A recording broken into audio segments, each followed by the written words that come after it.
Hello mga kaibigan, maligayang pagdating sa aking channel. Nandito ako na may magandang video. Bago lumipat sa aking video, huwag kalimutang mag-subscribe sa aking channel, i-like at ibahagi ang aking video. Oo, mahal na mga tagasunod, ang mga sikat na Turkish na aktor na sina Engin Akyurek at Tagbabuyak Ustan ay patuloy na nakakatugon sa agenda ng templo sa mga pambihirang kaganapan na kanilang naranasan kamakailan. Binasag ng gwapong aktor ang kanyang katahimikan tungkol sa kakaibang bitag na nangyari sa kanya matapos ang isang imbitasyon. Narito ang mga detalye. Dumalo si Akyurek sa isang espesyal na premiere para sa kanyang pinakabagong pelikula.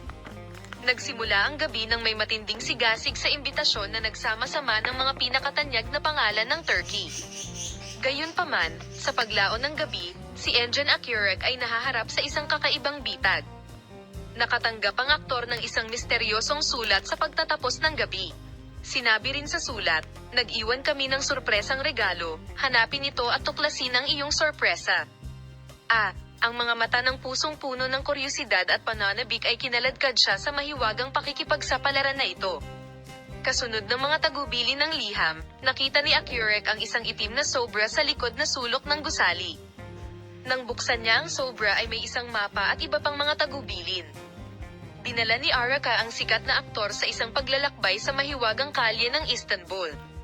Sinundan ni Engin Akyurek ang mga pahiwatig sa mapa at binisita ang iba't ibang bahagi ng lungsod sa buong gabi. Kahit na ang manlalaro ay nakatagpo ng maraming iba't ibang mga bitag, nanatiling determinado siyang lutasin ang misteryo. Sa pagtatapos ng gabi, natagpuan ng manlalaro na nakalutas sa misteryo ang misteryosong nagpadala ng liham. Inimbitahan niya si Engin Akyurek sa isang sorpresang birthday party bilang isang biro. Ang magagandang detalye ng mahiwagang liham na ito at mga bagong video sa paksa ay nasa aking espesyal na channel para sa iyo. Paalam!